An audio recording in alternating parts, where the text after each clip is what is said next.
Okay, this part of the topic now starts by continuing from the equivalent fractions. We will build now equivalent fractions. So let's build equivalent.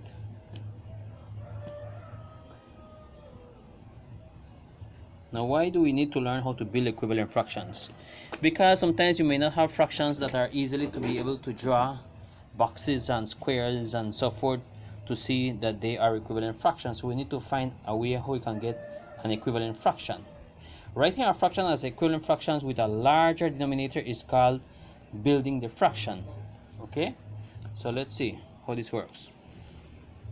We come here and we say a fraction that has the denominator larger is called building the fraction. To build a fraction, we use familiar property. For example, multiplying by 1, right? We need to multiply by the factor of 1. So a product of any fraction and 1 is that fraction. So that is true. So what do we mean by that? So let's start with our first example. Consider that we have 2/5. This is our fraction. We want to expand this fraction in such a way that this bottom value here is no longer 5, but I want the bottom value or the denominator to have, so let me write it here, denominator to have a value of, say, 30. For this 5 to become 30, I need to multiply this 5 by a specific value that will give me 30. So I put 2/5. I'm going to use the dot to represent multiplication. Okay, so that's what I'm going to use. And then I'm going to use the red to represent by what number am I multiplying. I'm multiplying here by 6 at the bottom, 6 at the top. Why is that? Because any number divided by itself is always equals to 1. So we're not changing anything. We're just building the fraction. Now remember, this is building the fraction because we are increasing the denominator. We're getting the denominator to become larger. So when we multiply this out, we end up with 2 times 6 will give us 12, and 5 times 6 will give us 30. We have just built the fraction with a denominator value of 30. Okay, so this is how we build fractions. So this is also multiplication of fractions, in other words, because this is a whole number expressed as a fraction, right? So to build fractions, multiply it by a factor of 1, which we did here. This is multiplying it by a factor of 1, and so on. So let's try some examples. Some other examples. We have write the fraction as an equivalent fraction with a denominator. So if I tell you write say 4/7, this is the fraction, as an equivalent fraction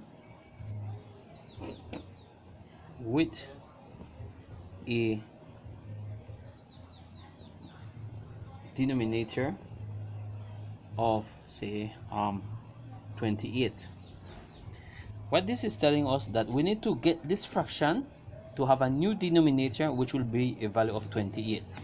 So let's see how this works. Remember this concept here. You will multiply this fraction by the concept of 1, right? So we have 4/7.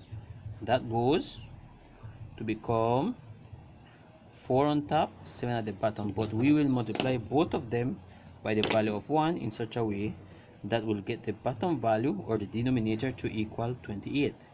7 times what will give us 28, which will be 4. So we must multiply the top value by 4. Hence, when we multiply that out, we end up with 4 times 4, which is 16, 7 times 4, which is 28. And that's how you get an equivalent fraction.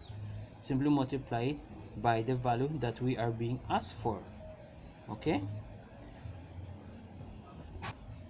Now, this was simply a fraction, a proper fraction. Now consider that we have a next scenario. Our next scenario will be write 6 as an equivalent fraction with a denominator of 18. So what we are doing is that we are getting this 6, which is a whole number, to look like a fraction with a denominator of 18. So how do we do that? Well, first of all, 6 is actually 6. That's for sure. Okay. 6 could also be expressed as 6 over 1. That's for sure, because we know that any number divided by 1 gives back that same number. And since we want this to have a denominator of 18, we must multiply now the top value and the bottom value by a value which will give us 18.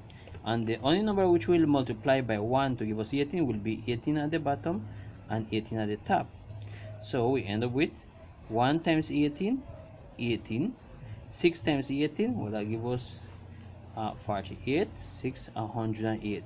So 108 divided by 18 is still 6, which is the getting us equivalent fraction. So we can get a whole number to become equivalent fraction, but we must first put that whole number over 1 and then multiply by the value that we want to get. The other one is that we multiply by a value which will give us a denominator to have that value. Okay,